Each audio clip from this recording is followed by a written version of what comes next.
All right, Charlie, thank you so much. Well, this week, the chip company On Semiconductor made its pursuit of Allegro Microsystems public, disclosing an unsolicited bid valuing the company at $6.9 billion, including debt.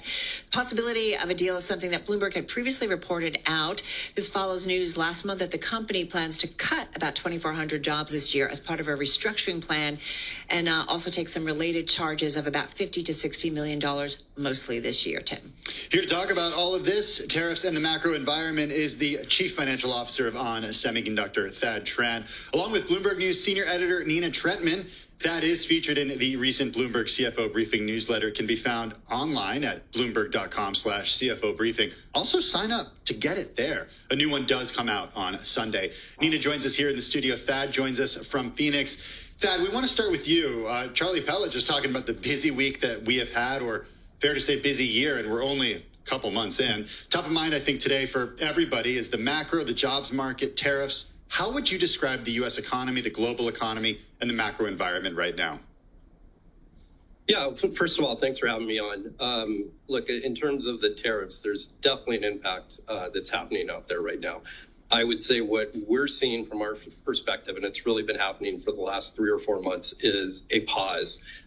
Customers are really slowing down, trying to figure out what to do, what's the impact on the tariffs, and how they're going to adjust their supply chain to adjust to these tariffs. Right now, what's happening with the uncertainty is that pause, and customers just saying, we're going to run kind of hand to mouth. We're going to be very, very cautious in the short term until we get clarity. So I think clarity is really what we need for this to get kind of back to a growth environment again, given that just the uncertainty around the globe. But what we're hearing from our customers is they're looking for alternatives. And we're in a spot at On Semi where we can offer alternatives to our customers. We have a very large manufacturing footprint, in the United States. And we can offer our customers alternatives based on where they're located, where their manufacturing is, and hopefully help them navigate through the tariffs. But to answer your question, it's mostly a pause right now. It's a pause. Love that word to describe it. You said tariffs definitely having an impact, this pause, customers really slowing down. I'm looking at some of your biggest customers, the supply chain function on the Bloomberg, WT Microelectronics, Arrow Electronics, Avnet, Hyundai Motor, Tesla, BYD. You play a lot, Volkswagen. You play a lot into the automotive sector, but also the industrial space. All of them pausing, all of them slowing down, or is it largely the automotive sector? Yeah, so, over 80% of our business is automotive and industrial. So that's where we focus. What we're seeing on both sides is a slowing in auto and industrial. If you think about those customer bases have really complex manufacturing and complex supply chains, and the pause is happening across the board and across all geos right now. We're seeing pockets of shoots of kind of green shoots that are looking good, but generally I would say people are looking for certainty right now in terms of the geopolitical situation and where the dust is going to land on the tariffs. Thad, how does this impact your current situation at the company? Carol mentioned you're restructuring, you're making job cuts, you're making changes. Sort of how does this affect you?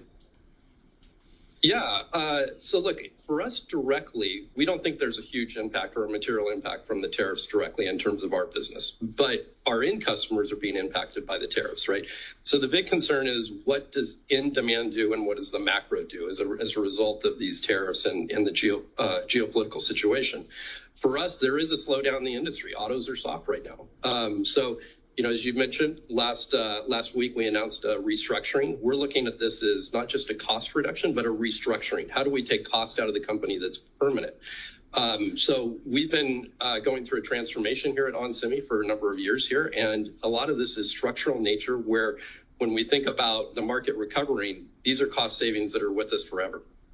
Thad, you said autos are slowing down. Is that because of tariff concerns and automaker problems and issues, or is it because of the consumer, or both? Oh, it's a consumer. It's more consumer. Now, I would say what's been happening over time is consumer-based, right? I think the demand for autos has been coming down for a period of time. Now, the short term, what I've been talking about over the last couple months, has definitely been tariff-based, where if you're an automaker and you're importing from Mexico or Canada, you're seriously considering what that supply chain looks like, what that manufacturing footprint looks like. And that is causing a pause right now with those customers. Hey, want to get your thoughts on everything that happened this week when it came to the chip space.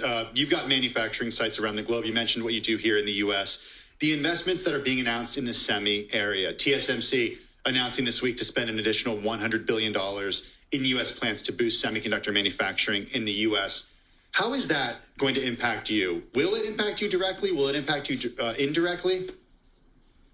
Look, it's not going to have a direct impact for us because we manufacture about 65% of our products in-house. So we have a large manufacturing footprint ourselves. So a TSMC coming to the United States isn't going to impact us directly, but it's really good for the industry. The more manufacturing we can get into the United States is going to be great for obvious reasons, national security. So I think for the industry, the supply chain, given what's going on for our customers, I think it's all good. Even though it may not impact us directly, our customers buy other products from our peers that have manufacturing in TSMC. So the more that we can have a diverse supply chain is going to be great for the industry. So I think these investments are great overall for our customers and for the semiconductor industry. Should we expect more investments from you in the U.S.? I know that you're investing more in the Czech Republic, where you already have a site and you're building that out. But what does your CapEx strategy entail with regards to U.S. investments? Yeah, we've been making big investments over the last 3 years, I would say, and that's in manufacturing capacity. A lot of that investment phase is behind us at this point. We've made big investments in the United States. We acquired a fab in East Fishkill, New York. We have a large manufacturing site in New Hampshire. So we've been making big investments over the last several years. You brought up the Czech Republic. When we think about investments in our footprint, it's what we call brownfield investments. It's not a greenfield investment. That becomes a capital light investment for us. So it saves about 40% capital when we think about a brownfield investment, investing in a site where we already have a location, already have the infrastructure. So in the Czech Republic, we have a large site there that we are expanding. We are going to continue to invest in that site over time. But that investment is a lower capital, and it's also faster time to market. So we can get to market 2 years faster with a brownfield investment than a greenfield investment. All right, so you've done a lot of investments around the world, and in terms of your manufacturing sites. You also spend money sometimes when it comes to a deal, and you did that this week. So very timely. I know you might be limited in what you can talk about, but that takeover offer for Allegro Microsystem, unsolicited bid, values the company about $6.9 billion. That includes debt. Offers are not often made public, sometimes, though, done to kind of put some pressure on shareholders on the target. What can you tell us about this deal moving any closer to being a done deal? Yeah, look, we put out a press release on Wednesday that I think details really our sequence of events that have gotten us to this point. Let me start with the strategic rationale of why this is compelling for onsemi.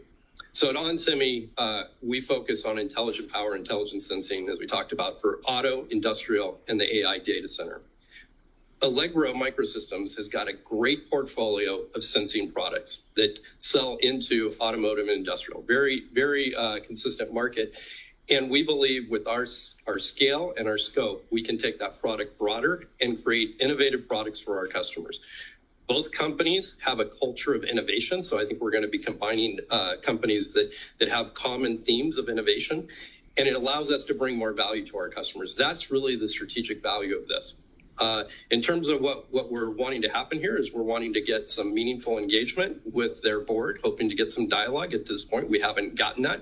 Thus, we went public with our offer to say we're here, and we're hoping that we get some engagement from this point forward.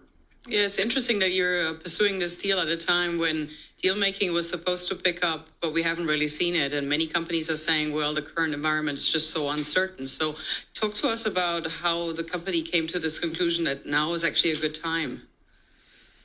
Yeah, look, when you think about a strategic deal for us, it's got to click a few boxes, right? I mean, you got to have the strategic nature, the rationale in terms of what we can bring to our customers. And then you have to have the financial side of things. So, we think about accretive deals, how quickly we can get to accretion, and the shareholder value that we can create over time. The element that you have to take into consideration is the regulatory environment, and that is the unknown right now. I don't think the regulatory environment has really changed much, from administration to administration. So when you think about this, the hurdle is higher.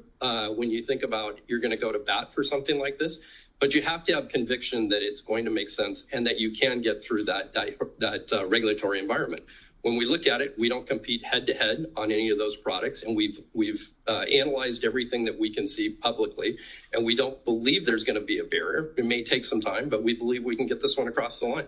Thad, if you cannot get this one across the line, if you have to walk away, or if the deal falls through, or if it doesn't work out for some reason, who do you pursue next? Well, look, that's hard to say, right? This one has a lot of strategic value to us. We're committed to the proposal that we have on the table. We're hoping to get that board and management team engaged and get in a room and talk about how we can get a combination together. Could the price go up? And are you willing to raise the price if necessary to get the deal across the finish line? Look, that's to be determined. At this point, everything that we've been able to look at is based on publicly available information. We want to get together with that management team, understand the true value, and then we'll make determinations at that point. Look, we have a very compelling offer. It's a 57% premium to the unaffected price. It is indeed. It is indeed. Listen, thank you so much. Covered so much ground, and really great to get a window into your business right now, especially in this environment where there's a lot coming at CFOs, no doubt about it. Thad, thank you so much. Thad Trent, he's Chief Financial Officer of onsemi, joining us from Phoenix, Arizona, and our thanks to our own Nina Trentman, Senior Editor at Bloomberg News, joining us right here in our New York studio. Thad, we should point out, conversation that Nina had with Thad, it's in the CFO newsletter. Bloomberg.com/CFO-briefing to sign up for that. Hey, the stock market